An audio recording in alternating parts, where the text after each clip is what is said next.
Good morning. Good morning. Now we're gathering them up, but we're going to start at 8:30 sharp because I need to be off this call by like 9:59. So, thank you guys all for joining. I think we're probably going to have some other people jumping on here. First of all, welcome everybody. I know we've got some experienced people. We've got some new faces. So what I'm going to do first, I'm just going to kind of go around and have everybody just tell us who you are and where you work. If you're with Global Referral, if you're with RE/MAX, Whatcom RE/MAX Gateway, if you're on a team, who your team lead is, and then how long you've been in the business-ish. So everybody unmute before I get to you. And this just take 15 seconds so we all know who we are. And I'd love to see your faces. Thank you, Courtney. So who you are, where you work, how long you've been in the biz, and anything else you want to add is great. Lisa Carlson, I'm going to pick on you first. My familiar face. Pick me, she's there. Okay, I'll start. Lisa Carlson, I'm the Director of Operations and Finance at RE/MAX Whatcom County and RE/MAX Gateway. And I have worked in the real estate business for 36 years. 36 years. Yeah, I've been with only 29, so that's amazing. Yeah, I've been at RE/MAX since beginning, since 1991. Yep. And Lisa is probably the one that helped onboard some of you newer brokers. So you may have talked to her on the phone, but not seen her in person. So there she is in all her glory. She's also a designated broker, which is just a little side note that you are never too old to learn in this business. So, so you guys know, I actually got licensed. You're not going to believe this. I got licensed in 1979. I got my broker's license in 1981, jumped around to a bunch of different jobs and got into management in 1989 and started RE/MAX from our kitchen counter with Lisa in 1991. We were the second RE/MAX in the state of Washington. So been doing this for a while. Most of you know I don't list, I don't sell. I just help run the company, do a lot of training. Always available for questions if anybody has any. I will actually, at least maybe you can type my cell phone over in the chat box. Text me, call me, email me, whatever you want to do. So welcome and thanks for joining me. All right, Jody. Hi, I'm working on my second year at RE/MAX, and I work for the Global Referral Group, and I work with Delisa Boatman, and I love it. I'm having a great time. This is something that I've always wanted to do, and I'm doing it. So great people. And Lisa, you are having a great hair day today, by the way. I noticed your hair. No, you look awesome. You needed to hear that. I love you, all right. Chelsea Jewell. Good morning. I have been with RE/MAX Gateway for about a year and a half. Yay. So newer, but getting in it. Still learning. That's awesome. Gavin Lang, welcome. Thanks for joining us. Hey, so my name's Gavin. I'm currently on Kelly's team and for RE/MAX, and just got my license a few months ago. Yep, jumping in feet first. So Morgan, good morning. Good morning. I'm Morgan. I'm on Kelly Lang's team as well, and I just got my license a month ago. Okay, so the fun is just beginning. So I may have some words of wisdom for you. Courtney, welcome. You're muted, hun. Yeah, hi, my name's Courtney. I'm on Kelly's team as well, and I've been licensed for a couple months as well. Okay, we've got some brand new and we've got some more experience. So Allison. I'm Allison Flores. I am on Brad Hank's team. I've been licensed in Arizona for 18 years, and I'm about a year and a half in Washington State. Welcome. Lindsay. Lindsay Lorene, nice to. By the way, there's our one of our Point Roberts connections. If anybody has a referral for up north. Yeah. Yep. My name's Lindsay Lorene. Been with Lori since 2018 and keeping it real in Point Roberts. Atta girl. Crazy market up there. All right. Casey Berry, I know you're driving. I don't know if you can unmute. If you can't, don't worry about it, babe.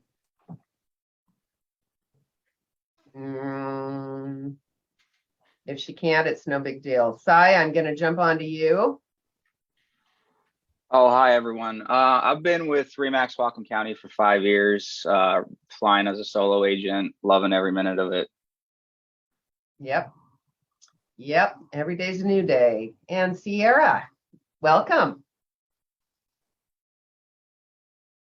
Oh, I don't know if she can unmute. Maybe not. All right. Tracy Hianosa, good morning. Good morning. How are you? We're great. Good. Okay, I missed the first part. I just popped on and I'm upside down. Sorry. I need Mike to fix that for me. Just how long you been in the business and which office you work out of, and yeah. Oh, sure. I've been in the business for 4 years now. I work at the Sudden Valley branch with Chris, Carmen, Casey, and Sydney Weitzel, and I love it. Cool. And then Sierra jumped in. She's tech issues. That happens. She's been with Remax Gateway 1.5 years, and she's loving it, especially the education. So who else do I have here? Let's see. Danielle. Oh, wait. Ooh, I don't know who that. Oh, Casey, there you are. Hi, Casey. Hey, Casey. Hi, I'm Casey. I am driving. I just dropped the order of first camp, but I'm going to be stopping soon. Anyways, I've been with the Weitzel Home team. I've been doing marketing for them for a couple years and jumped into the real estate, and I'm absolutely loving it. It's been about 2 months. Thank you. And Casey works out of our Remax Sudden Valley office with the Weitzel Home team. So, all right, people are getting all scrambled here. Danny, I'm going to pick on you next. Yeah, definitely. Hi, I'm Danielle Yankapal, and I am with Global Referral Group. I started in late June, and I am working with Emily Wiss on the Whatcom County Remax team of Dwellingham. Yay. Yeah. And Wilhelmina, good morning. Good morning. Sorry, I can't get my video. My dog is having issues, and I'm in between the vet and coming back. That's okay.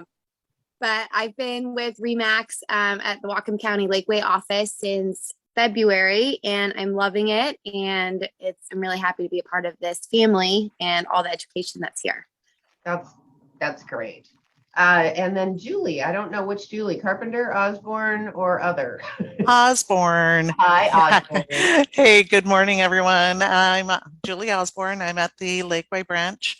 And I've been in real estate off and on for the better part of my life. I actually remember when Lori started Remax back in the day. Been at several different offices, and I've been with the Remax team now for 2 years, and it's the best 2 years of my life. Atta girl. I pay people to say that. And then Trish Jacobs from down in this beautiful Stanwood area with our Remax Gateway office. There she is. Oh, there. I was able to unmute it. My name's Trisha Jacobs. I'm out of Gateway, and I've had my license originally in 92. Took 7 years off, and I'm back at it full time.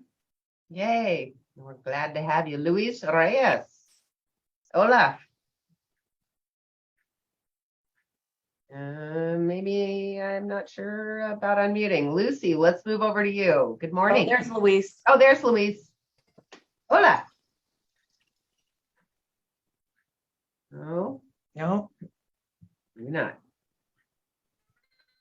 Okay, we're going to move over to Lucy. Sorry, Luis, we can't hear you. Good morning. Morning. So I'm Lucy. I work with Josh Shiflett. I'm part of the Global Referral Group, and I have been in real estate since March of last year, so a little bit over a year. I'm doing a fabulous job. Thanks. Fabulous job. Keeps everybody on their toes. All right. Thank you all for joining. I kind of wanted to get a broad perspective so that you all could see that just because we call this boot camp or contract mastery, kind of the basics, this is not just for people who are brand new to business. And the thing I love about real estate is, and have driven our company in this direction is we are a learning-based company. It's really funny because I was looking back. The last time I taught this class was in February of this year, so 6 months ago. And I started thinking about what the market was like in February of this year and even February of last year versus where we're at today on August 3rd, 2020. And the thing that is interesting to me is that we're going to go over the forms. We're going to take deep dives into them. I know that, and Sai, I always tell this story because when he was brand new to the company, he came to me and he said, Lori, once I mastered or felt like I had a good handle on the contracts and the paperwork, the rest of it came easier because I was more confident when I was talking to people. It kind of changed his whole game. So, Sai, how long did it take you I'm trying to remember, to really get to the point where you said, hey, Lori, I don't have memorized, but I'm feeling really comfortable with these forms?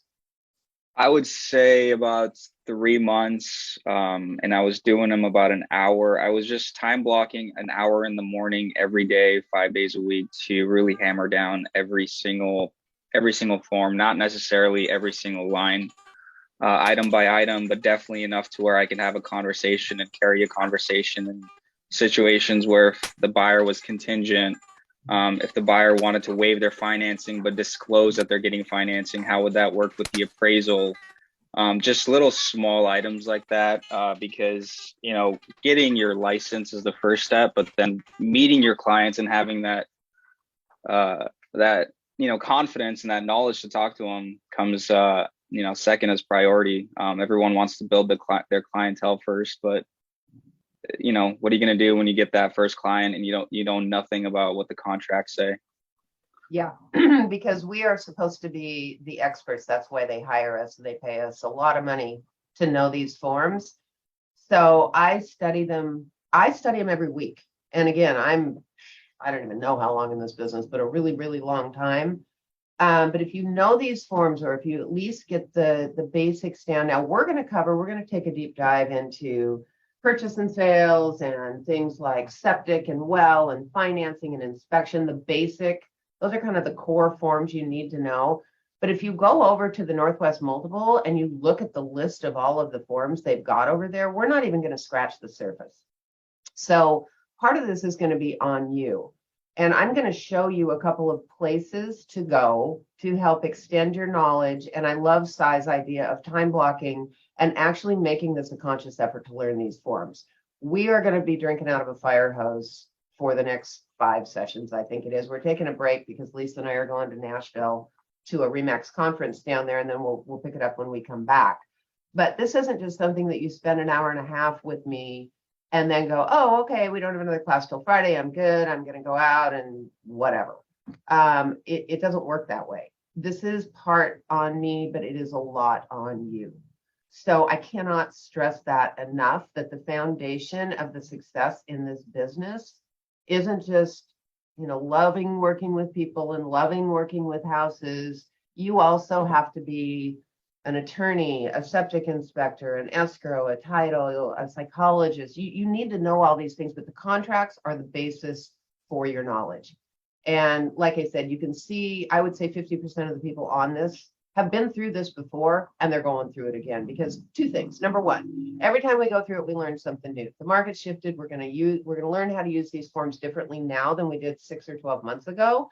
And number 2, we've got some very experienced people on this call who, the fun part about these meetings is the sharing of real life stories. I remember when, or I had that happen, or here's what happened to me.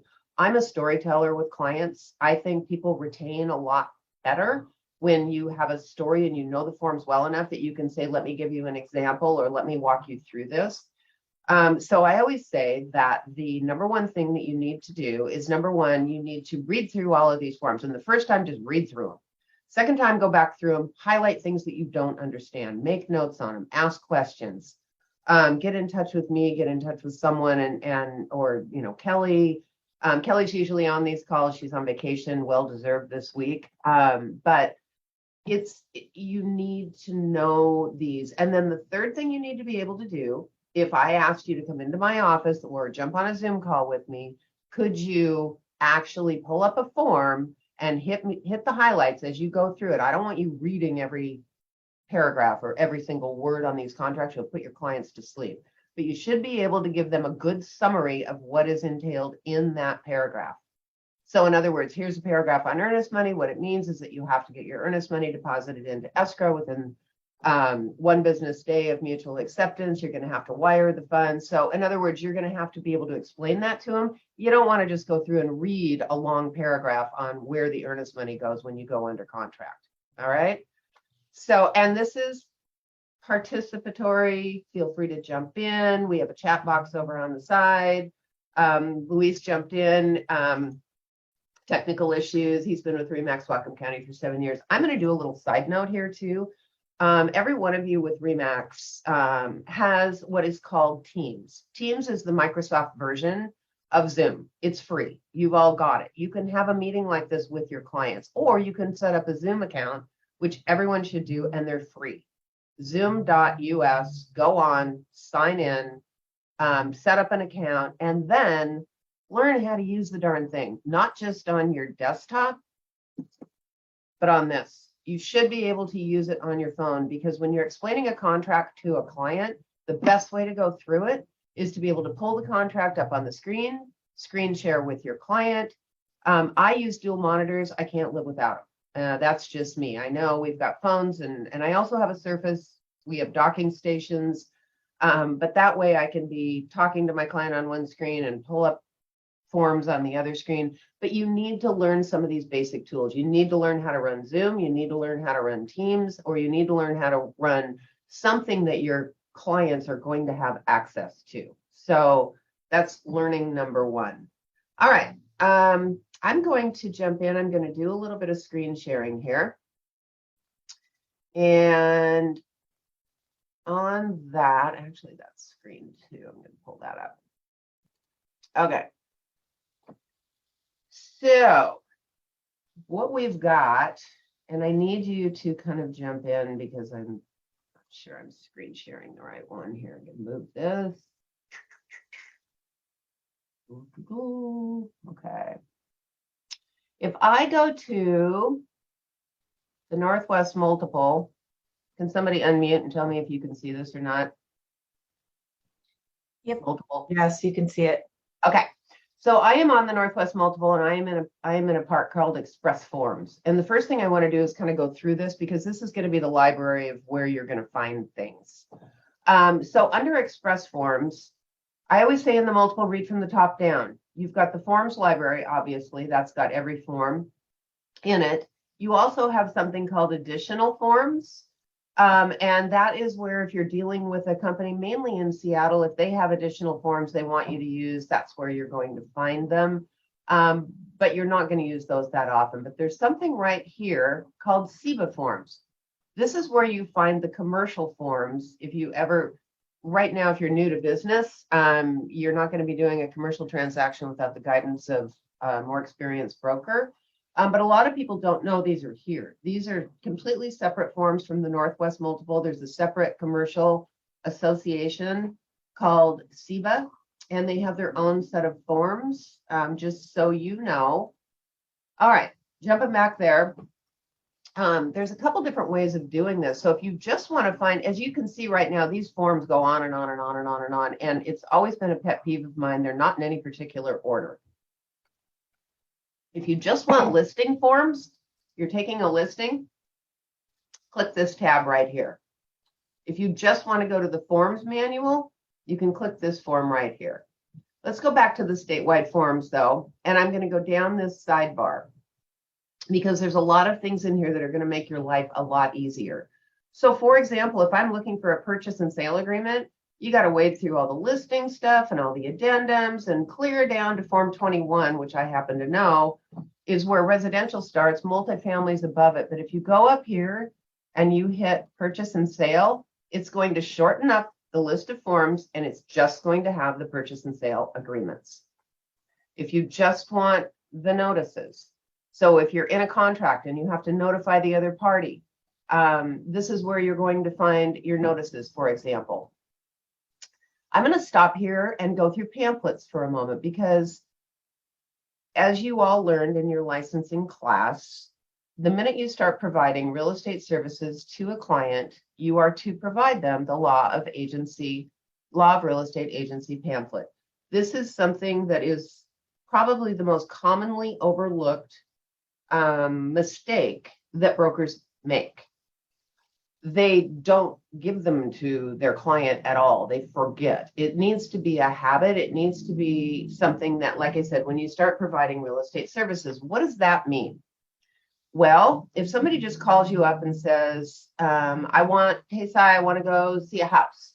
Do you have to provide them the law of agency pamphlet? Well, you certainly can, but you haven't really, showing a house, opening a door isn't really providing real estate services. But if they say, you know what, this house isn't for me, I'd like you to continue looking. Would you set me up on a search? Send me some listings. I'm going to go to the bank. I'm going to get pre-qualified. All of those things. Now you have jumped into the line of providing real estate services, and you need to provide them this law of agency pamphlet. So the pamphlet at the very latest needs to be provided to a client at the very latest prior to you putting pen to paper or mouse to form on a computer and filling out forms before you start doing a purchase agreement or a listing agreement. So when I open this up,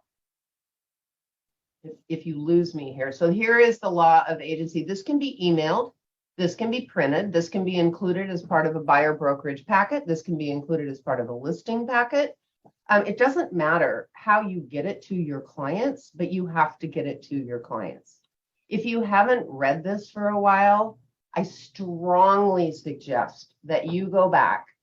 This would be homework assignment number 1. Get familiar with this, because I'll tell you what's coming down the pike, and I've been talking about this on the meeting, is our agency pamphlets. Our agency laws are going to be being revisited in the very near future within the next 12 months. Some people who work with buyers are very comfortable having their buyers sign what's called a buyer agency agreement, which means that if it's an exclusive buyer agency agreement, that means that they just agree to work with that particular person. If it's an unexclusive, which we have those as well, buyer agency agreement, that means that you're not restricted to working with just me. You can work with anybody you'd like, but if I find you a property, you pretty much agree to write it up through me.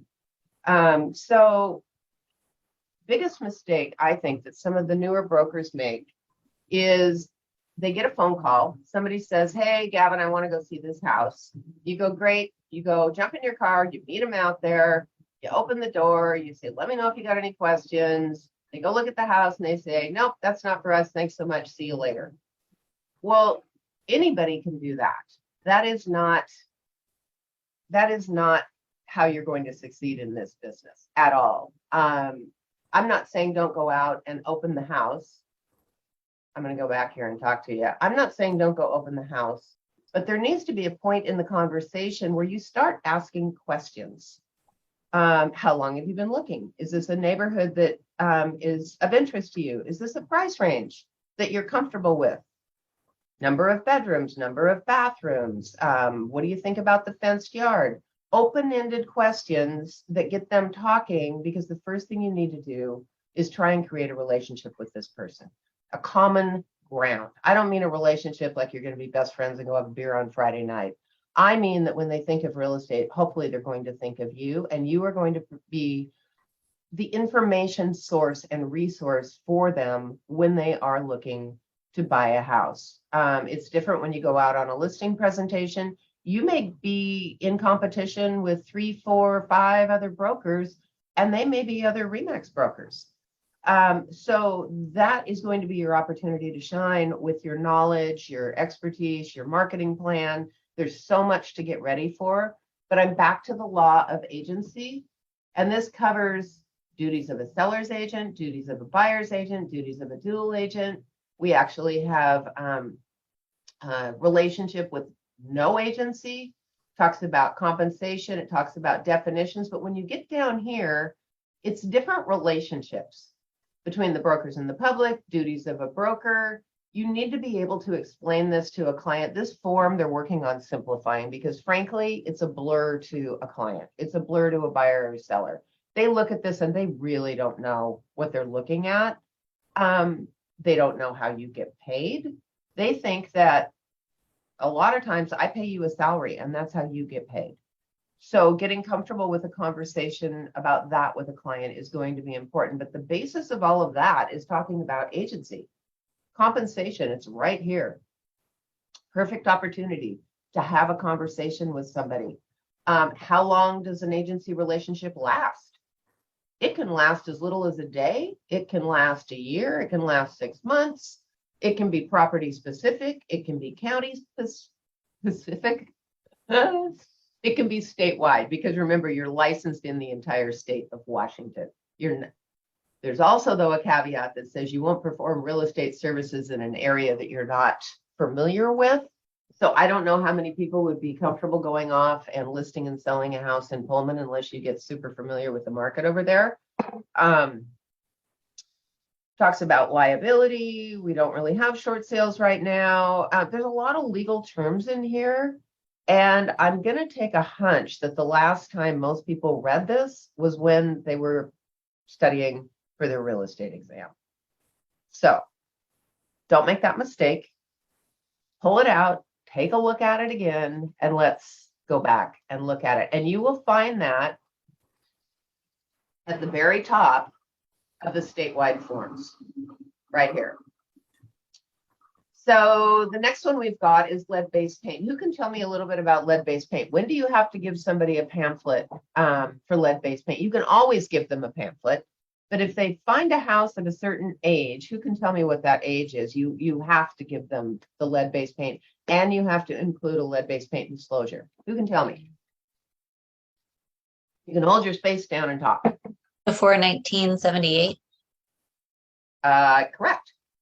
So the thing I get is what's before 1970. So what if it's 1978? Do I have to provide it? I always say err on the side of just, yes, I would go ahead and provide it. Might have been started in 77, finished in 78. We don't know. But lead-based paint is something, if you're not familiar with it, it's very hazardous, especially to little kids. And so you need to at least have a working knowledge. There's some really good videos on YouTube that will walk you through this. But lead-based paint isn't just on walls. It's commonly found on windowsills. And like in old houses, those windowsills can be just a couple feet off the ground, which is a perfect height for a 2-year-old to go chew on and ingest lead-based paint, for example. You can find them in vertical blinds. You can find them in a lot of different things. They're not just in that. And so if somebody has kids, you at least need to do the disclosure about the lead-based paint. You need to give them the pamphlet so they can read about it. And they're also going to have the opportunity, if they want, to do a lead-based paint inspection after they go under contract on the house. They just literally take, you hire somebody who comes in, takes paint samples or samples from around the house. They're going to test it for lead-based paint. Lead-based paint, well, you need to be aware of it. It can be in what we call encapsulated. In other words, if it's painted over, it seals in that lead-based paint. Because if you've got lead-based paint, let's use an example on that windowsill, and you don't know it, and you don't wear a mask, and you go in and you decide you want to strip that lead-based paint, or you want to strip that paint all the way down to the original hardwood. So you start with your sander, and dust starts flying everywhere. Well, guess what's in that dust? So it's something to know. It's something to be aware of. I'm not going to spend much time on it. Lori, I have a question. Sure. Are they, would you suggest that they initial that you've given them that, or is there something that they need to sign saying that they received that, or you just give it to them? That's a personal question. So here's what I tell people. Whatever you do, if you feel more comfortable when you email it to them, one thing that I think is the easiest thing to do is if you email them a copy of this, blind copy yourself. For every transaction or every client that you're working on, I suggest that you have a file folder in your email, right? And every single correspondence you've got back and forth with them goes into that file folder. The easiest way to prove it, if you email it, because that's probably what's going to happen, blind copy yourself. You'll get a copy showing that you did in fact send it to them. When you get that email back because you've been blind copied, drag and drop it into that file.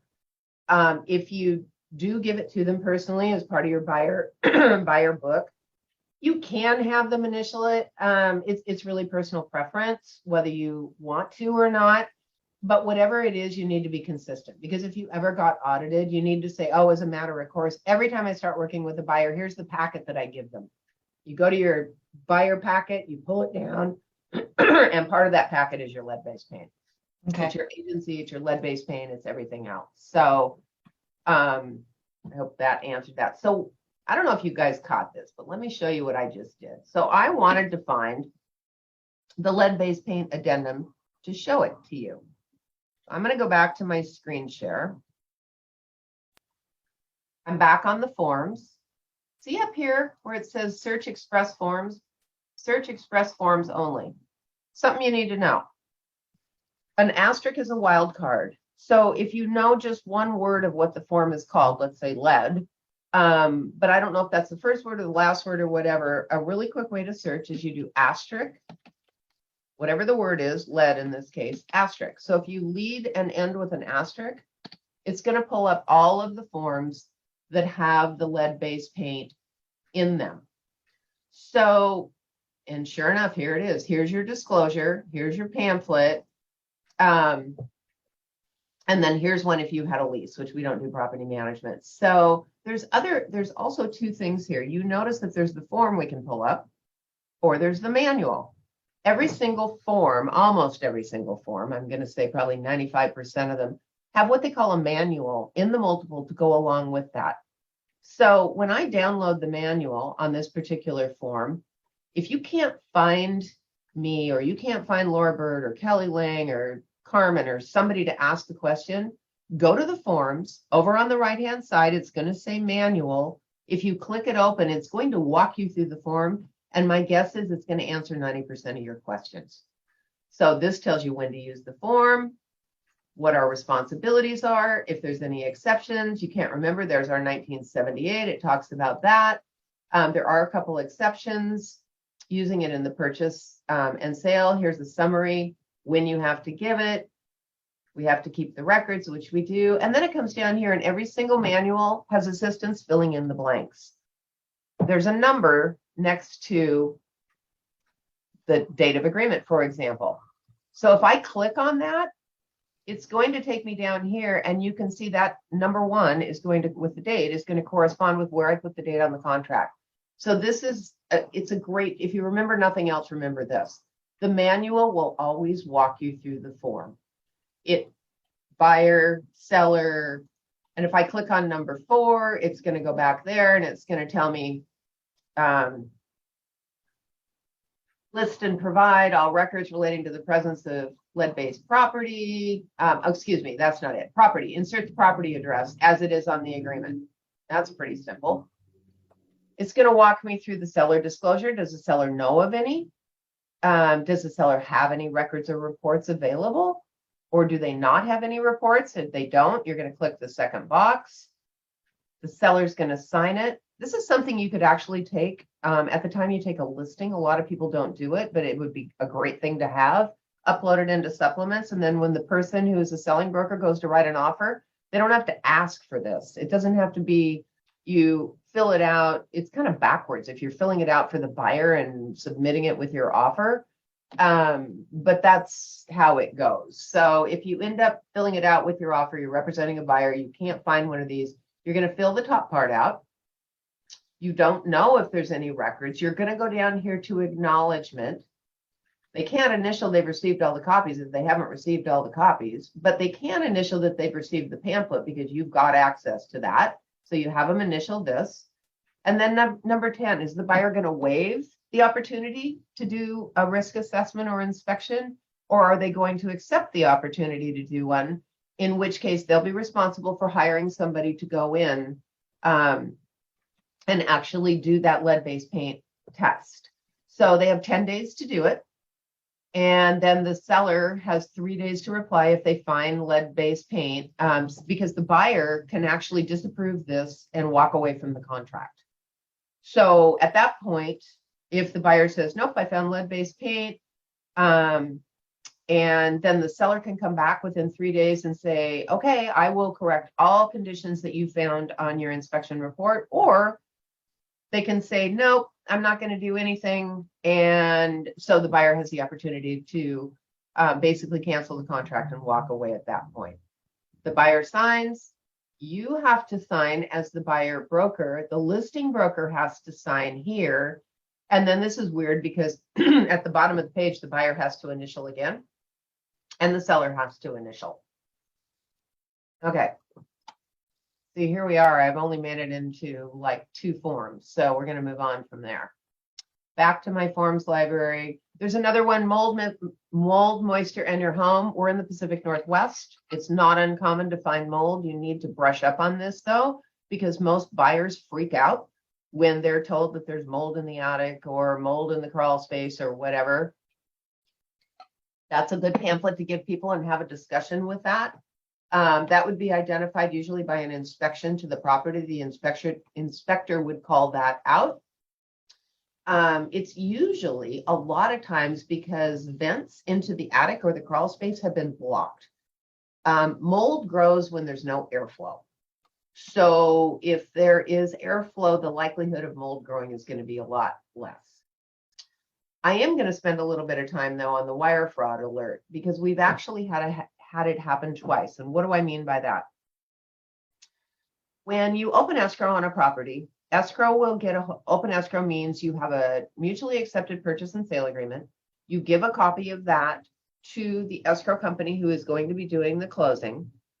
And at that point, the escrow company will start sending preliminary title reports and things to the buyer and also to you. What has started taking place over the last, I don't know, 6-7 years is unscrupulous people are getting a hold of these email addresses and they're spoofing or looking exactly like one of the title companies, Island Title, Chicago Title, Whatcom Land Title, and they're sending emails to our buyers or our sellers, but usually the buyers. And the buyers, especially if they're not computer savvy, usually they're older, but not always. And they may send an email to your client that says, in order to close this transaction, we need you to wire $307,000.68 to the account below. And we have had 2 situations where we've actually had a client do that. And unfortunately, the email is not sent from the title company. The email is sent from somebody in Lord knows where in the world. And the bottom line, folks, if that happens, that money is gone. There's no way to trace it. There's no way to track it. There's no way to get it back. We actually had it happen with someone with over $100,000. This is people's life savings. So I cannot stress enough to you that you have a conversation with clients, buyers and sellers. If you're listing broker or selling broker, it doesn't matter. That's why on all the emails, hopefully you've got it on yours, a disclaimer at the bottom of your email that says RE/MAX Whatcom County will never ask you to wire funds. Please let us know if you do, but have the conversation with your client that would go something like this. Hey, Mr. Buyer, congratulations, we're under contract. We're about 30 days out from closing. Now you're going to start receiving information from, let's say, Whatcom Land Title. And there's one thing that I just want to make perfectly clear and make sure that you understand. And that is that title company, that escrow company will never ask you to wire funds via email. It will always be done with a verifying phone call. I had to wire funds. I helped my sister buy a house. And so I was gifting her some funds for the down payment. And I was dealing with a Chicago Title in downtown Seattle. And before I initiated the wire at Whatcom Educational Credit Union, I had to call my contact at Chicago Title and let her know these funds were coming. That's the only way they will authorize the funds. And she gave me a number to put on the wire. I mean, it's not hard. It's just those extra steps that need to be taken. And I just can't stress it enough. So if you think this is something you can just blow past the wire fraud alert, think again, because it is not. Julie has a story, about an FBI agent that was caught in that scam. They lost 50,000. It's everywhere. I mean, the state of Washington lost billions during the pandemic by hackers getting into the account. You will get, if you ever get an email, and we get them all the time, but if you ever get an email and you kind of look at that and go, man, that looks like it's from Land Title, but it's a little off. Maybe a word is spelled wrong. Maybe here's your quick and dirty way of verifying. All you do is go to the sender's email address on that email and take a look at it, right? So it should be SusieQ@landtitle.com. And usually if it's in the event of fraud, it'll be SusieQ@XYZ Gmail, blah, blah, blah. Or they will try and incorporate the Land Title in there, but just go to the email. And if you have any questions at all, we have Michael, who's our director of IT.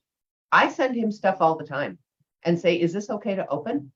Because if you open something that isn't from who you think it is, they have the ability to get into your computer and raise havoc. Let's just put it that way. So you just need to be heads up.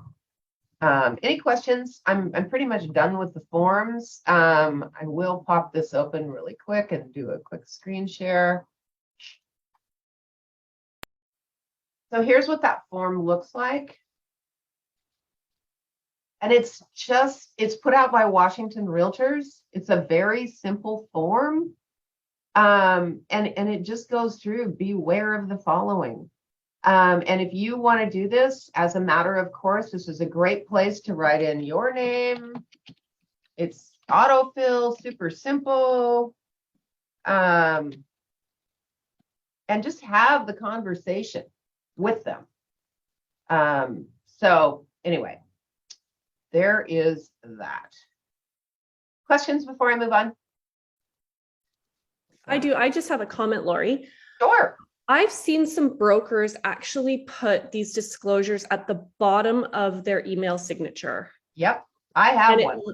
Okay, so is that something you think we should be doing as good practice, like the link to the pamphlet of agency law, for example? I don't think I would put that link in there, but here's what my email signature, and this is it auto populates every time I open up a new email. This is what it says right here. Let me blow this up.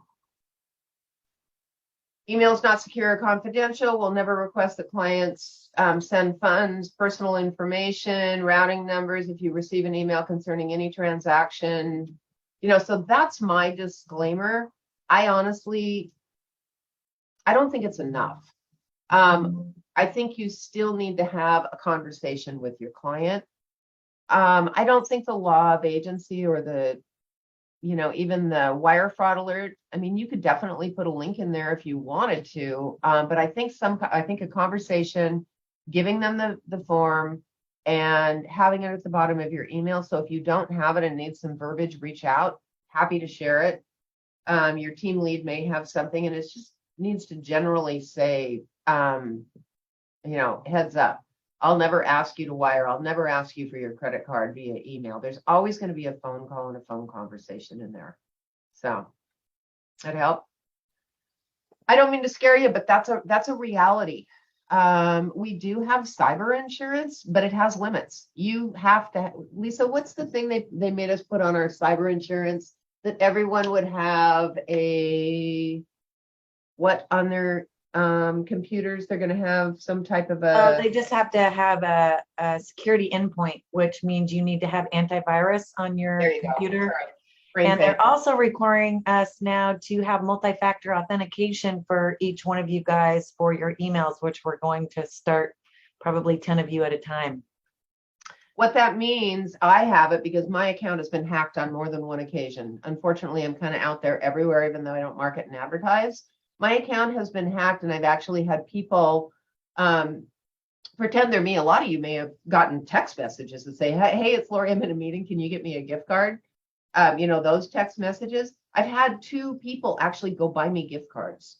It's Yeah, and I've got probably the highest level of security there is. So get your antivirus and make sure it's up to date. And again, Michael can help you with that if you need anything. All right. I am going to move along and I am going to jump in to our purchase and sale agreement, Form 21.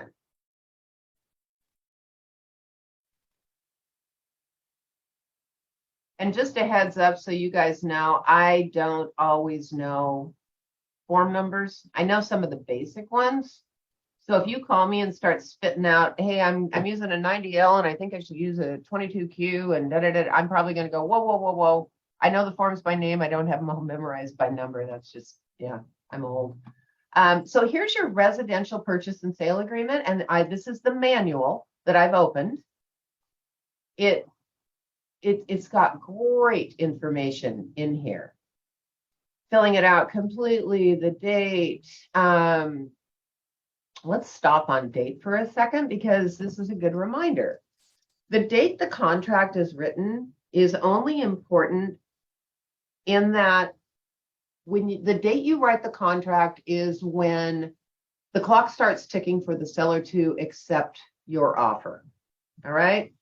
The more important date on the contract is the date of what we call mutual acceptance. That's the date that everybody comes to agreement on all of the terms of the contract. Sometimes you make an offer and they sign off and you have mutual acceptance immediately. Sometimes you make an offer and it may go back and forth, offer, counteroffer, offer, counteroffer, offer, counteroffer, which by the way, we're going to be talking about tomorrow morning in our roundtable.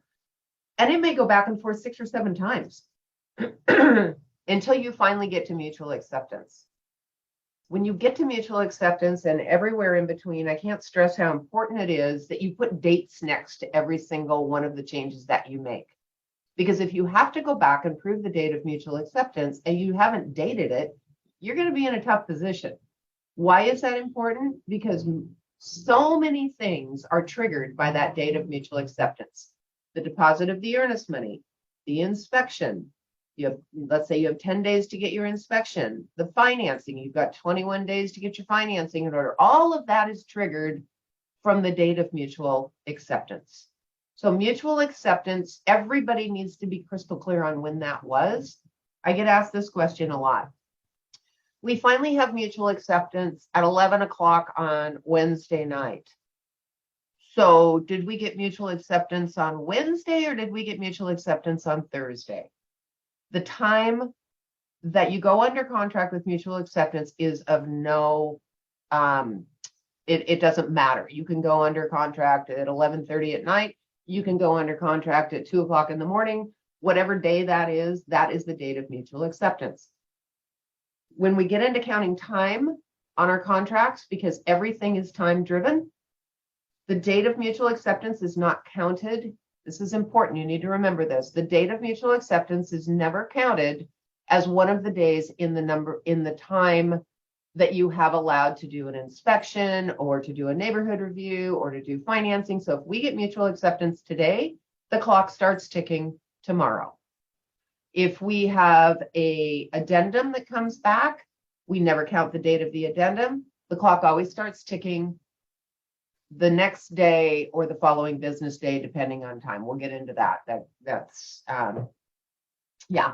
So your offer expiration, you have until 9 p.m. So 9 p.m. now, this is where it gets confusing because you've got until 9 p.m. to accept an offer on a certain day, but it doesn't matter what time the contract was accepted to trigger mutual acceptance. So more on that in a minute. Withdrawal of offers or counter offers. If you make an offer and your client changes their mind before the other party accepts it, you can withdraw that offer or you can withdraw that counter offer. The names, the legal description. Okay. One of the 2 things that you need to have a valid contract, one of them is a valid legal description. And until that is either written in or attached, preferably attached to the contract, you do not have a mutual contract. Either party can walk away until that legal description is attached. Here's a rookie mistake.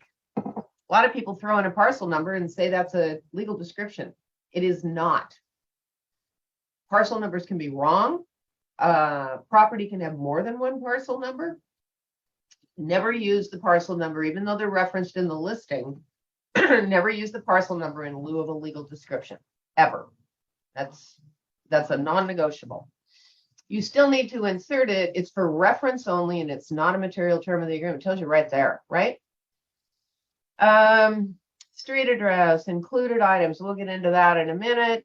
Earnest money, default, title insurance, closing agent, closing date, possession dates, payment of utilities, charges and assessments due after closing, FERPTA, agency, commission, addenda, signatures, dates, all this good information, all the information about the parties. And this is one contract. This is our purchase and sale agreement for residential. I picked residential because that one is the one that is going to be kind of the foundation of everything, probably 80% of what you do. There's multifamily, there's land, but today we're going to stick with residential. Sorry. Voice is going. All right. The top part is pretty self-explanatory. The date, the MLS, and by the way, when you will go into it, then assign it with a different one, but you can actually pull all this information over from the listing if the property is listed. Buyer's name you're going to have to type in. So you've got buyer. Actually, I'm going to pull up a regular form here. Hold on just a sec. There we go. Okay. So when you're filling this out, there's a drop-down menu on some of these. See the little arrow? When you do the drop-down menu, so you've got a buyer, Sam Smith, Susie Smith. By the way, you always use their legal name. So if it's Susie Smith, I always say, what's the name on your license, or how would you like to take title? It's probably Susan L. Smith, or it might be Samuel Q. Smith III. And then you're going to get over here and ask how they want to take title. Are they unmarried? Are they married? Are they domestic partners? Married but buying a separate property? Husband and wife. Husband decides he wants to buy on his own without the wife. That would be you're married but separate property. In Washington state, we are what is called a community property state. One partner, husband, wife, domestic partners, cannot buy without the other's knowledge and permission. So if husband decides he wants to buy without wife on title, wife would literally have to go to the title company and sign away her rights on the property. They want to make sure in the state of Washington that everybody is aware. So people can't go out and buy property and not tell the other person. Hey, Lori. Yeah. If you were going to buy as, let's say, a corporation and there's 4 partners involved, do all 4 people have to sign? Usually with a corporation or an LLC. Those are what we call entities, E-N-T-I. Anyway, they're entities. Limited liability, corporation. Usually in the bylaws or the partnership agreement, there is an authorized signer on behalf of the entity, usually. Now, how would you know that? You're going to ask your client to provide you a copy of the page showing that he or she has the legal authority to sign the document you're going to be putting in front of them. Unfortunately, don't take their word for it. We've had situations where people claim they have the ability to sign on behalf of a corporation, and we get down to closing. They're going to have to provide the documents at closing because escrow won't close without them. And we find out this person doesn't have any authority, and the other 3 partners are in no way in agreement to selling the property at the price that's been agreed to. And then you have a mess. So if there's usually 1 signer, if there is not, then yes, you would have to get all 4 parties. It's also not uncommon. Maybe 3 couples go together and they buy a vacation home. and they don't have an LLC or they don't have a corporation, and literally all 6 of them are on title. When you pull up your preliminary title and take a look at it, you find out that there's actually 6 names on title. There is a form for additional signers, excuse me, on a contract that you would then use, because here there's only room for 2. There's an additional signer form for both buyers and sellers. I'll get to that in a minute. So what you would do is you would have 2 of them sign on this form. You would have the other 4 sign on the additional signer form. The additional signers do not need to go back and re-sign this entire contract, because by reference, the additional signer forms is incorporated into the contract. Make sense? Okay. Thank you. Yep. You're welcome. So, legal descriptions. Here's where our tax parcel numbers go. And as you can see, there's more than one space because there's a lot of times more than one tax parcel number. The street address of the property, 1234 Smith Road in Anacortes, in Skagit County, Washington, whatever the zip code is. That is for that the tax parcel, the address, the city, all that is for reference, but it says right here that the legal description is attached as Exhibit A. When you pull up a listing, and you probably, I hope all know this, when you pull up a listing on the MLS, there's a supplements tab right next to it. When you pull up the supplements, it's one of the requirements of our multiple that a legal description be uploaded. You would simply download that and incorporate that into this contract. You have to have a legal description. If you don't know a tax parcel, if you don't know a street address, whatever, it doesn't matter, but you have to have a legal description. That's a requirement. Included items. These are things that you should find in the listing, but you will also see on visual inspection of the property. Stove, range, refrigerator, washer, dryer, dishwasher, hot tub, fireplace, insert, generator, and other. Don't assume that anything on the property that your buyers want included is going to stay with the property. If there's a question, write it in. Maybe there's a big ass swing set out in the backyard they got at Costco that looks like it's been there for 50 years. What happens is you don't write it in. The buyer goes, they get to closing, they go to move in, and then you get the phone call that says, hey, what happened to the big ass swing set in the backyard? That was, my kids were really looking forward to that. Well, what you find out is it wasn't attached to the property. So it was what kind? It was personal property. And if you don't reference it, it goes with the seller. That's a real life story that has happened on more than one occasion. Be as specific as you can when you write that in. Purchase price, and I'm going to go deeper into a lot of this in a minute. So I'm just kind of, the front page is where all the good stuff goes. The front page is where the price, the terms, the closing date, the earnest money, the parties to the contract. This is the only page that you will have to fill in for the purchase agreement. So here, you see the little dollar sign. That's where the dollar amount goes, $690,000. So for example, okay, I just typed, I didn't do my commas or zeros, it just autofills. And then I'm going to write out, and you get the idea here. Just like you're writing a check. Earnest money. I'm going to stop and talk about earnest money here for a second because I've got some experienced people on here. And a question that new brokers always ask, how much earnest money should I ask my clients for? Some people are of the mind, well, I'm representing the buyer. I should get as little as possible. Because if for some reason they change their mind and walk away, then I don't want them losing a lot of money. And other people are of the mind, hey, the more the better. It's going to just show how strong your offer is and good faith. Other people say, oh, I always do 1%. One caveat, here's another one you need to know. The maximum amount of earnest money that a buyer will risk in a transaction is 5% of the purchase price. So if the purchase price is $100,000, and somebody puts down $20,000 earnest money, they really want to show this seller that they're really earnest. And the transaction fails to close, but they've made the earnest money non-refundable. It doesn't matter. $5,000 is the maximum amount that buyer would lose, and that is Washington state law.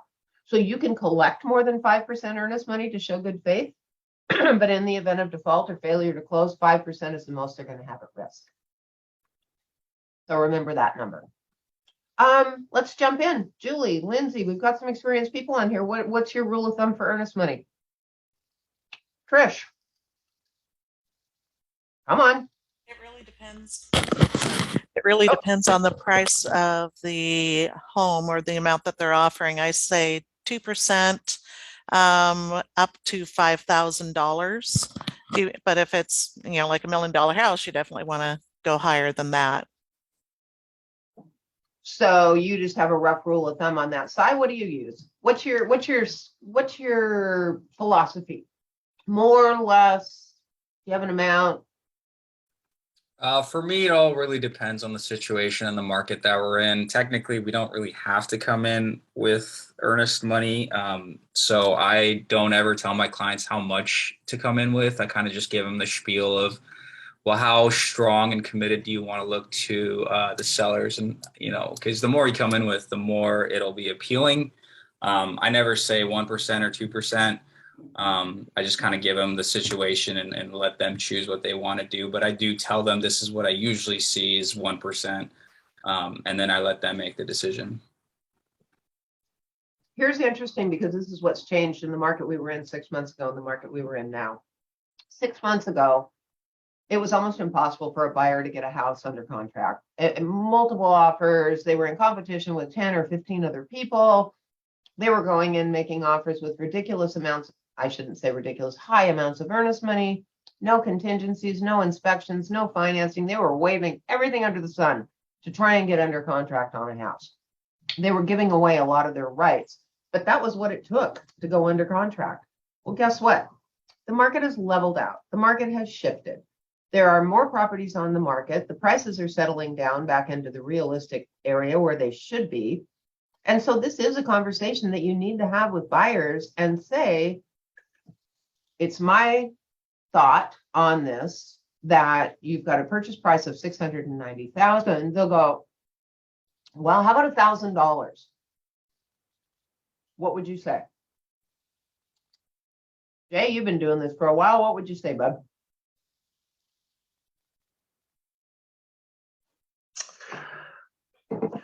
I'd probably give them the realistic part that yes, the market has softened, but it's not completely our market. Houses still move. We still want to look attractive, and we still want a reasonable amount.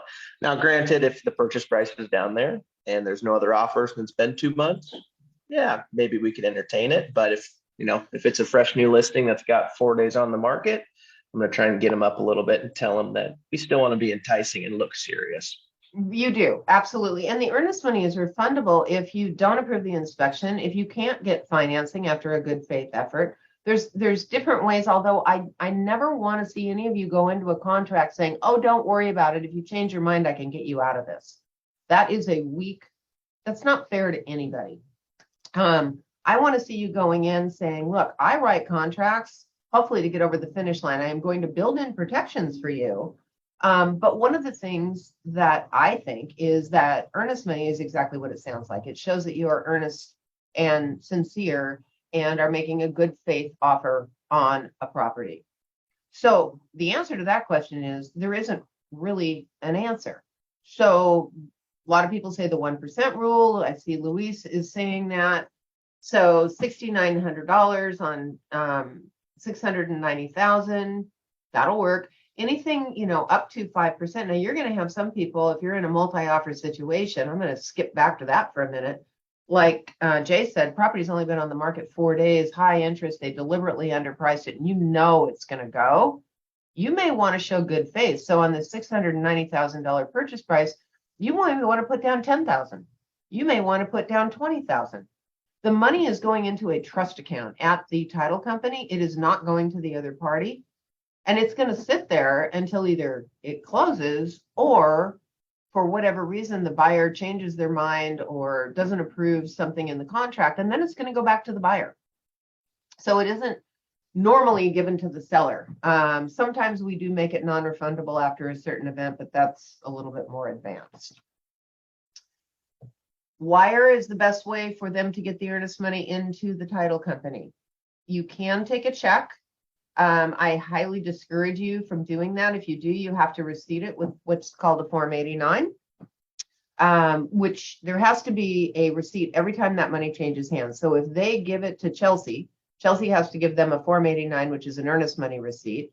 And then Chelsea would give it to, I think, the front desk down at Gateway. They would call for a pickup, and then the title company that comes and picks it up leaves another receipt. It's messy. Or Chelsea can take it directly to the title company. It's messy because you only have so long to do this. It's much easier if you just tell the buyer, look, we're going to wire in the money, even if they're in Anacortes buying a house in Anacortes. A wire transfer is always an easier way to go.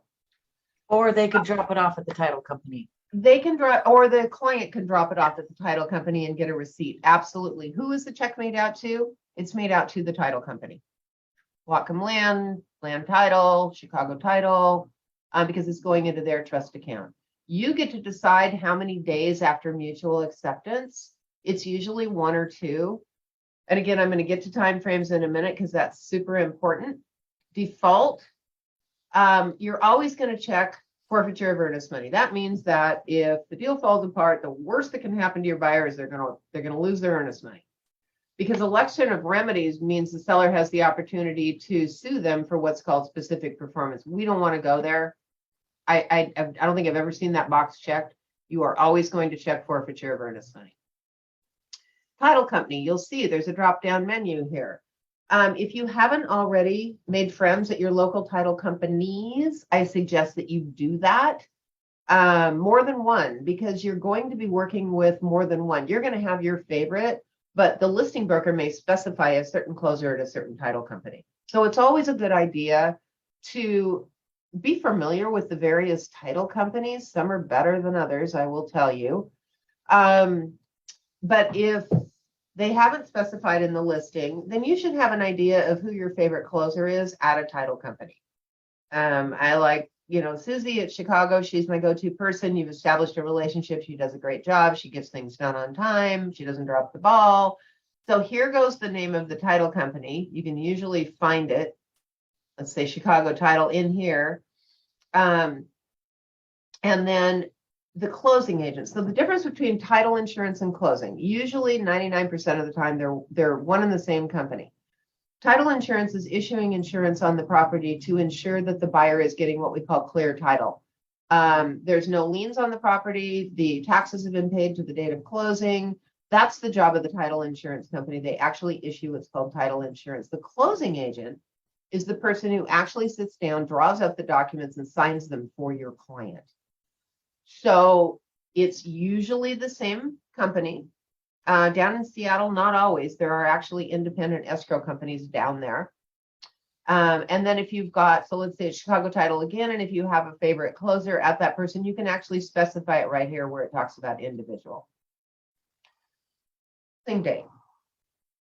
Always, always, always, always, always pull out your calendar and look at it to make damn sure you don't make a rookie mistake and schedule a closing date on a Saturday, Sunday, or holiday. That's just, it's not the end of the world. It's just a rookie mistake.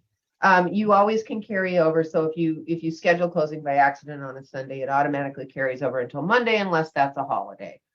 Another little rule of thumb on closing dates, try not to close the last couple days of the month, and definitely try not to close the last couple days of the month that has a 3-day weekend like Labor Day or Memorial Day. Why? Because everybody and their brother is trying to close at that exact same time. And the title companies in escrow, they can only sign so many people. The courthouse can only record so many documents that day. And we've literally been left on the curb where we have somebody sign, but the title company or the courthouse is at their maximum for closings that day. They shut the doors and say, sorry, folks, we'll see you on Tuesday. So give yourself a couple extra days of breathing time if you can for closing. It's always a good idea. Possession. Do they want possession on closing, or is the seller asking for some time after closing, or is there a tenant in there, in which case you would put subject to tenant's rights? So Lori, Could you share your screen while you're talking about it? I don't Oh, see I'm it. sorry. I thought I was. No, thank you. Sorry. Oh my goodness. Sorry. Okay, here we are. Closing date, possession date. So tenants, subject to tenants' rights. If there's a lease on the property, the lease survives closing. What does that mean? Whoever, if there's a lease on the property or actually just a tenant in the property, the rights of that tenant survive closing. So if they have a lease until September 1st and your closing date is August 15th, that tenant has the right to stay there until September 1st. And the new buyer will assume that lease, and they also assume the tenant, frankly. So that would be subject to tenants' rights. That's a more advanced class. Closing agent we've done, closing date. So how do you figure how long you need for a closing date? Well, it kind of depends. Has the buyer been pre-approved? Are they working with a lender? Have they been through underwriting? Are they ready to? If they've been through underwriting at a lender and all they need to do is find a property to plug in, you can probably close in 15 days. But you also have to talk to them about their current living situation. Do the buyers have a lease? When is that up? Are the sellers going to need some extra time to move? How do you find that out? You pick up the phone and you call the listing broker and you say, hey, getting ready to write a property on your listing. And I just wanted to, I had a few questions. Are the sellers still living in the property? Are they going to need any extra time to close? What is going to make this offer more attractive to them? So you have the ability to pick that listing broker's brain and ask him anything you want. Are they going to tell you? Sometimes they won't, but they should tell you things like, yeah, you know, the sellers have lived there for 60 years. They're probably going to need an extra week or so after closing to move. Why would that be? Because the buyers or the sellers really don't know this transaction is going to close until the very end. So services of closing agent for payment of utilities, that is just basically things are going to be prorated at closing. I think it's always a good idea. And it's nice when the listing broker includes this form as additional forms. Charges and assessments levied before but due after closing. Usually we want them prepaid. That would be like if there's an LID on the property or there's some kinds of liens on the property or there's something, a sewer assessment. If it can be prepaid by the seller, it's always to your buyer's advantage to be able to do that. Seller citizenship, FIRPTA. This is something that I could spend a whole hour on, but that's basically a foreign investment representative something tax act. It's basically if the seller is a non-US citizen. You note I don't say Canadian or Chinese or anything else. They're not a US citizen. Now, they may be a dual citizen where they have citizenship in both the US and in Canada. So in that case, they're going to say they are not a foreign person. But if they are Canadian, for example, then we're going to check the box that they are. And there are some different withholding recommendations. And there's actually an addendum that goes along with that. Agency disclosure. Buyers now, hopefully by now, you've given them the agency brochure and you've had the conversation with them. And the buyer is usually representing the buyer broker. The seller is usually represented by the listing broker. And bonus points, if somebody can hold their space bar down and tell me if the two brokers are both in RE/MAX Gateway, let's say, and Gavin's representing the buyer and Chelsea's representing the seller, what does that make Blake? Dual agent. Dual agent. So the broker, the designated broker is the dual agent. When would a broker like yourself be a dual agent? That would be when you have a listing on a property and a buyer comes to you and says, hey, Cy, I want to buy this property through you. I don't care that you're the listing broker. I'm going to have limited representation, but I want you to represent both me and the seller. That is what we call a true dual agent, which is the box you would check here. You don't check that when I, as RE/MAX Whatcom County or Blake for RE/MAX Gateway, is the dual.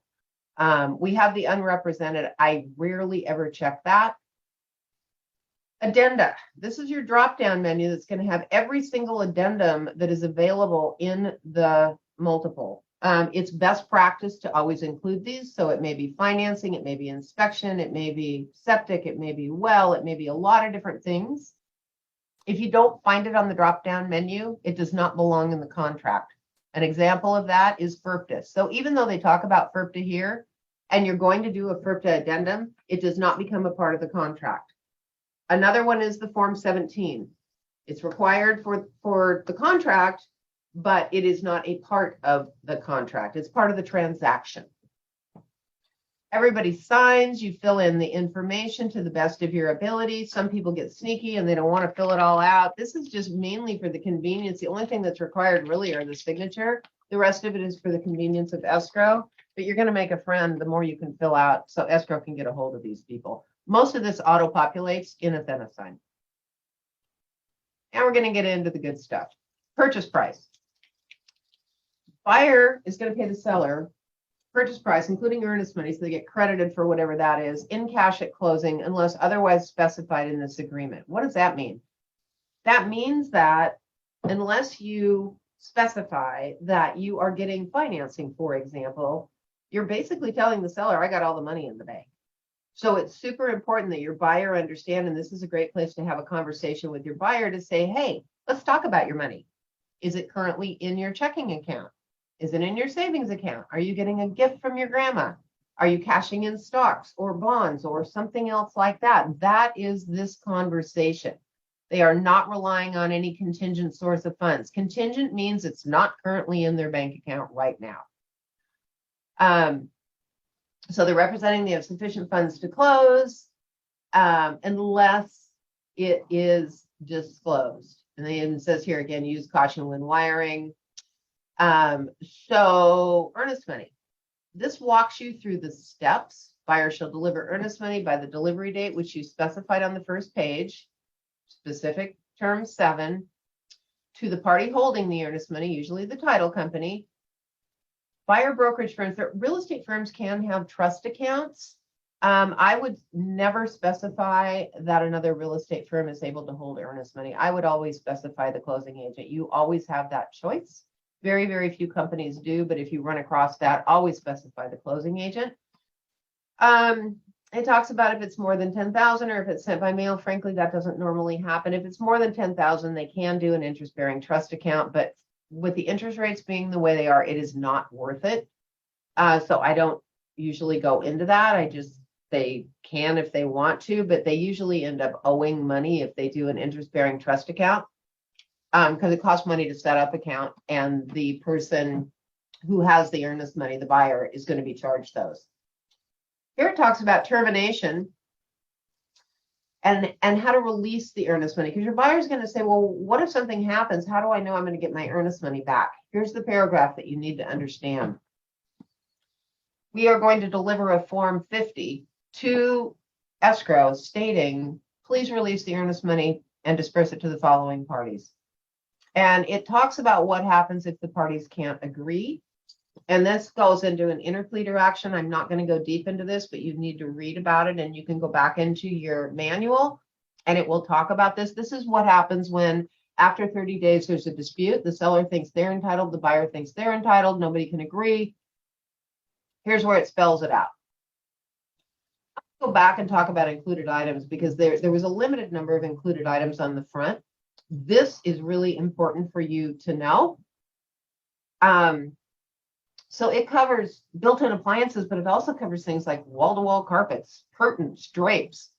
So if they have drapes that are really cute and match that bedspread, and the seller takes them with them when they close, if they haven't been called out, they can't do that.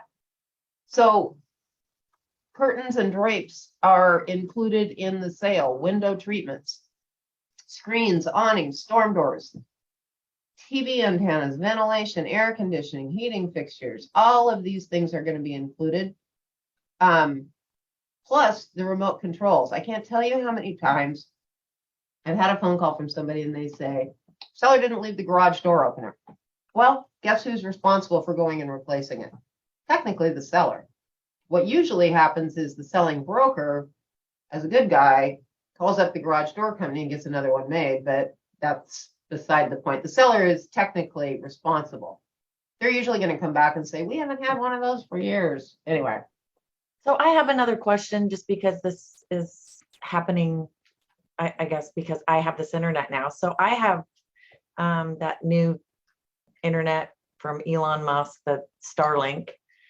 So what if that's the only internet that you can get at the house that works, but we signed up for it and they can't get it? What do you do, like, for internet to replace the internet? Or you have to, I wonder if you can transfer that. Can you transfer internet? Has anybody had that experience?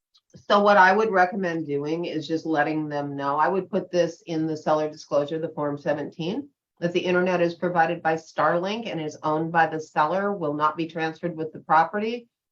And putting the buyer on notice that they're going to have to go sign up for their own. The reason I don't think I'd recommend transferring, at least, although it's attached to the roof now, so it may transfer. The difference is Sierra just said we did have a sale where the Starlink was able to be transferred at a fee to the home buyer. Okay, so if it's actually attached to the roof, for example, it becomes real property and it would transfer with the house unless otherwise specified. But what if you transfer it and it quits working? I guess they can get in touch with Starlink. Thank you for telling us that, Sierra. That's good to know. But it's a conversation best not left silent.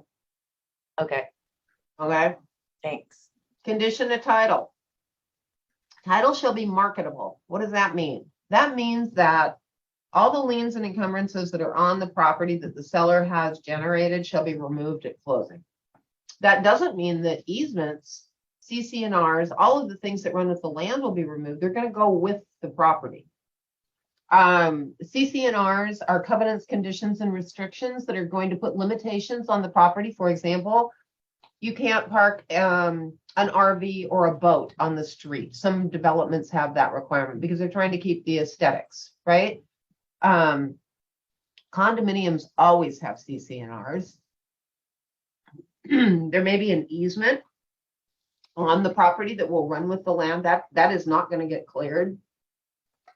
What do I mean by run with the land? That means that it's going to transfer with the property and it is not going to go with the seller. Title insurance. If you haven't, I can't say this enough, if you haven't been down to your favorite title insurance company and had them go through all of the things that they do as a title insurance company and what it means, now is the time to schedule that. And I would schedule more than one. So in a nutshell, the buyer pays for the lender's title insurance because the lender's going to want to make sure that they've got insurance on the title at all as well. And the seller pays for the buyer's title insurance. And it's basically, I've had people say, well, what do I need title insurance for? If you don't have title insurance and there is a lien on the property that doesn't get noted or recorded, or an easement that hasn't been recorded and somebody thinks they're getting, and you go 2 sales down the road, you now have what's called a cloud on title. It's cheap insurance. I would never, ever, ever, ever, ever, ever recommend closing on a property without it, period. Closing in possession. I'm scooting along here because I'm trying to get out by 10. Closing in possession. Sale should be closed by the closing agent on the closing date. So on the front of the contract, you have a closing date that is specified. What if everybody wants to close early? You will probably need an addendum, and there's a form for this that says that everybody agrees that we are going to close on a different date. Maybe it's 3 days early. You will always need an addendum if you go beyond the closing date on the front of the contract, even if it's only 1 day. Lenders are going to require it. Normally, escrow requires it. Everybody has to agree on that closing date. However, if you made the rookie mistake and it falls on a Saturday, Sunday, or legal holiday, or a day when the county recording office is closed, then the closing agent is instructed to close on the next day. That's not a Saturday, Sunday, legal holiday, or when they're closed. Closing means the date. This is important. All documents are recorded. The sale proceeds are available to the seller. The seller can pick up their check. Seller shall deliver keys, garage door remotes to the buyer on the closing date or on the possession date, whichever occurs first. Buyer is entitled to possession at 9 p.m. on the possession date. This one throws people for a loop because let's say the seller's out of the property at 9 in the morning. Technically, that buyer is not entitled to possession until 9 o'clock at night, and they've got a U-Haul parked in the driveway. So this is something that you guys need to coordinate prior to closing.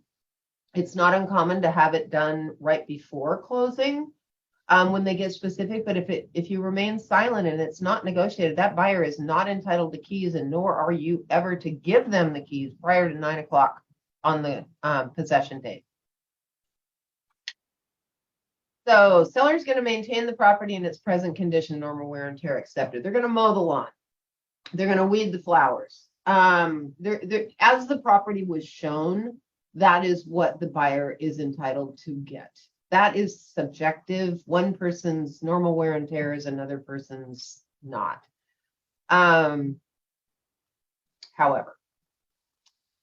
seller's responsible for repairing or replacing anything that breaks prior to closing. Dishwasher closes, or the dishwasher breaks the day before closing. Guess what? That seller needs to either fix or replace that dishwasher. There's a walkthrough, right? The buyer can walk through the property within 5 days of closing. So take your closing date and count back 5 days. And that's when you can actually do a walkthrough. Why would you want to do that? Well, number one, hopefully you're going to do it after the seller has moved. So you can go through and see if there was any repairs they were supposed to do. You're going to make sure that there aren't any like holes in the carpet underneath where they had the big area rug. It's just always a good idea to do that. Make sure everything is still working. And the seller agrees they're not going to modify any leases or rental agreements. So for example, you've got a lease that expires on September 1. You certainly don't want your seller to go in and extend that until December 31st if that buyer is expecting to move into the property. So you're not going to do any of that without the buyer's consent. So carbon monoxide alarms always required, not going to get into that. Like-kind exchange, 1031, more advanced, not going to get into that. Closing costs and prorations, basically everybody is responsible for paying their portion. Buyer and seller each pay half of the escrow fee. Taxes for the current year, rent, interest, all of that is prorated right up until the date of closing. That's done by the closing broker.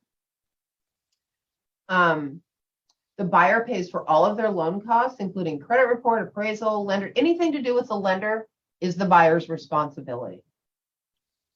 Buyer shall pay for remaining fuel in the fuel tank.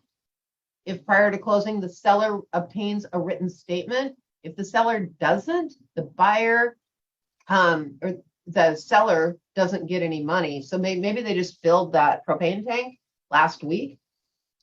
If they don't get a written statement from the supplier with the quantity left, basically the buyer gets a free tank full of propane. So that's a good one to know. Sale information, this is all going to be reported. FERPTA notices, document delivery. Let me cover document delivery. Each firm in the multiple has a document delivery address. And it auto-populates on the front, usually, of a purchase and sale agreement. And it's a multiple rule that all documents, offers, counteroffers, addendums, requests, not only go to the other broker, even if it's in your same firm, but it also goes to the document delivery for that other firm as well as your own. That is a multiple rule. Where do you find that? You find that back on the front page of the multiple. So here I am on the front page of the Northwest multiple listing, right? Over here on the right-hand side, firm document email addresses. You can search by office number, you can search by office name, and every single one of them is going to show you the firm, the office ID, and the document. You can put in the office number. So if you plug in, if you know the office number, it's going to come down and it's going to show you what that is. If you don't do that, then you have a valid contract, but there may be a dispute as to when a notice was given. And sometimes we get down to the wire on some of these notices. And the only way to prove that it was actually delivered, unless the other person responds and says, hey, got it, or thanks, or whatever, is by going and looking in document delivery and seeing that it was delivered there as well.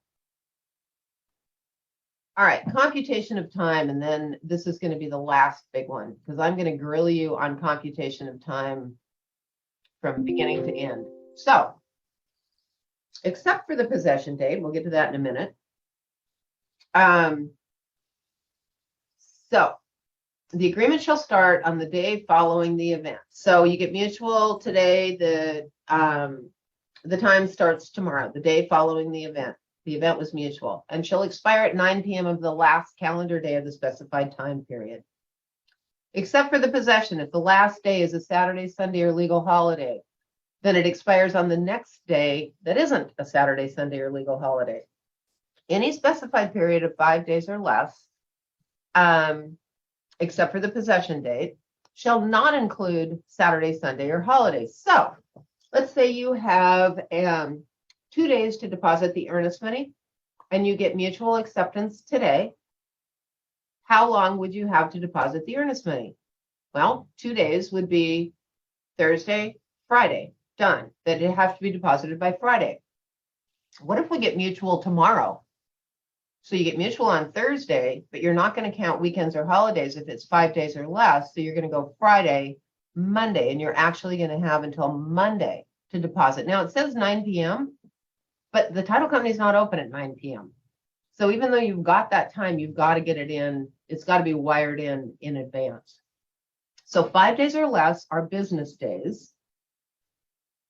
More than 5 days, 6 days and on, are what we call calendar days, which do include weekends. So if we have a 10-day inspection and we get mutual today, we're going to start counting tomorrow. So you're going to go Thursday, Friday, Saturday, Sunday, Monday, Tuesday, Wednesday, Thursday, Friday, Saturday is the 10th day. Well, we can't end on a weekend or holiday, so it's going to carry over to that Monday. I know it sounds complicated, but you've got to know these time frames, because the biggest mistake you can make on a contract is to miss a deadline. And 9 p.m. on these expiration of time is a hard stop. If they don't mean 9:01, they don't mean 9:02, and they will go back to document delivery and prove. Here's what I've had happen is people wait until the 11th hour to get an answer to their negotiations. They try and send a response and their internet goes down, or the person can't get the form signed. Never wait until the last minute. Never wait until 8:55 to send a form. Too many weird things can happen. We've got agency disclosure. We've got commission, information verification period. This one's important. In a hot market, this was getting struck a lot, which Annie Fitzsimmons, our hotline attorney, says is not a good idea. But the buyer has 10 days to verify that all information from the seller or listing brokerage firm related to the property, the contingency, so that they get to look at the Form 17, they get to look at the bus lines, they get to look at the school districts. They get to look and see if there's adequate internet. They get to look at anything they want to look at for 10 days. What happens if the buyer says at the end of 10 days, no, I don't really like it? The agreement terminates and the earnest money is refunded to the buyer. So some people say, well, I want to leave it in there, but I don't want to go the whole 10 days. Can I change that? Of course you can. You can change anything in this contract as long as both parties agree to it. So it may not be a bad idea if you're a listing broker to shorten that up, or even if you want to make your offer more attractive, to shorten that up to a day, for example. Property condition. We've got a Form 17. This is kind of a cover our butts. It basically says, don't rely on anything that me as a broker is going to tell you. I will help you do your investigation and your due diligence. But don't count on anything I'm going to tell you. Now, I will tell you that's not a get out of jail free card. Yeah. Anyway. All right, let me jump over here. Is there a signing authority when people buy under the name of a trust? It should be delineated in the trust, Polly. And if you can't find it, you'll need to get a copy of that trust and get it to escrow, and they will tell you who the signing authority is.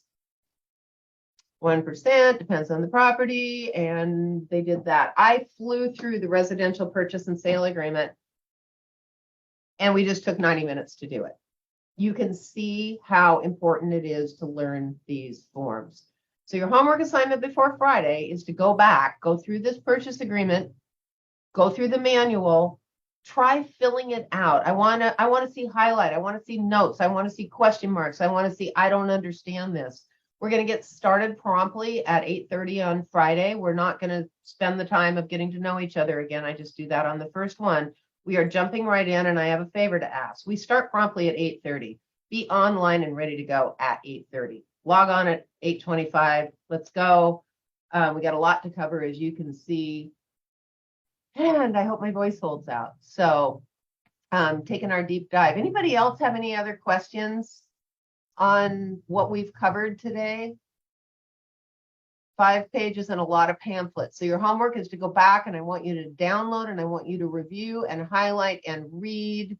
And I'm going to have some questions on Friday morning to kick off the day.